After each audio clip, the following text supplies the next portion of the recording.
Bolt Grenadier. I have Pro Se America and Jam Justice. I'd like to ask Grover this, Norquist.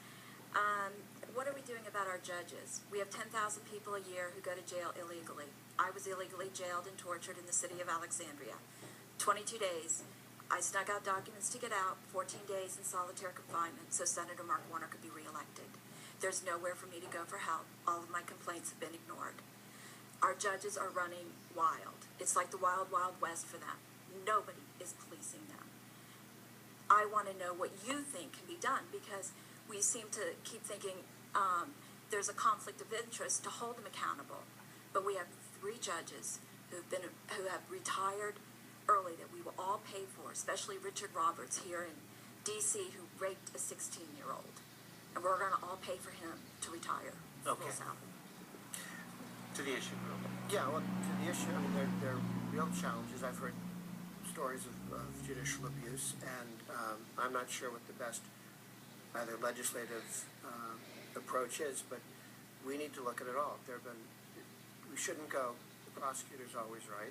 We shouldn't go, the judge is always right. We shouldn't go, the defendant's always right. And too often, different individuals or the whole system takes the position that prosecutors never make a mistake or judges never make mistakes. They do, and some, I don't know the answer to your question, but we have to focus on it.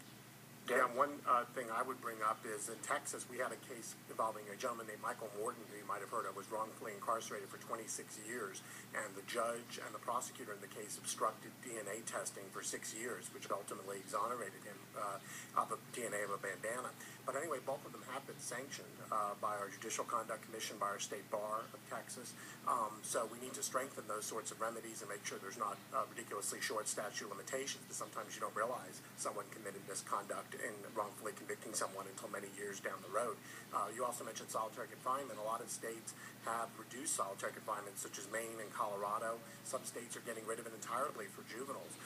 But we still have, for example, people in Texas and New Mexico and other states who are discharged directly from solitary confinement to the public, and that's a practice we need to end, and we need to dramatically reduce the number of people in solitary confinement, period, because it is proven to lead to higher recidivism once they are ultimately released to the public. And I want you to know I am very sympathetic to the situation. I was prosecuted for 2.5 years myself, and one at 3 levels of government, had it dismissed, and it's now case law.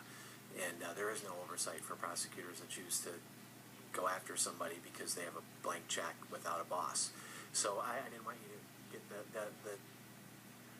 but I understand. I didn't want to be think people to be dismissive of it.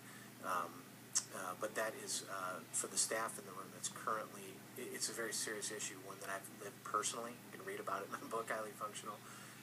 But it's not currently being contemplated. It is an issue, though, that it would be nice for the federal government to look into in the future. If I may. Sure. I think one of the bigger issues here, and that this really undergirds a lot of what the people, both on this panel and here in this room, believe, is that the reason we do have abuses in the criminal justice system at whatever level, by whatever functionary, is because we have a very poorly prescribed idea of what the criminal justice system is supposed to accomplish. You know, is it supposed to be this instrument of retributive force for the state? Some think it is, some think it isn't. Should it be the guarantor of rehabilitative services? Some think it is, some think it isn't. So we really need to have a public conversation on what the true role of criminal justice is. And I think that, you know, I couldn't echo Dan's points more forcefully, in that the pendulum has swung so far that we got into this sclerotic knee-jerk reaction where we're going to say, you know, tough on crime, the prosecutor's always right. It's like the Pavlovian response when we hear a bell ring. And I think that that's, you know, as you've seen by the folks on this panel, that's starting to go away. This is the political reality of this has become one much more of deliberate consideration as opposed to one of knee-jerk policy response. Joe, and there's a question behind you, actually. Hi, so this is Jose Watts of the Friends Committee on National Legislation, all the way from the chairman's table. Quakers really care about this issue, and I really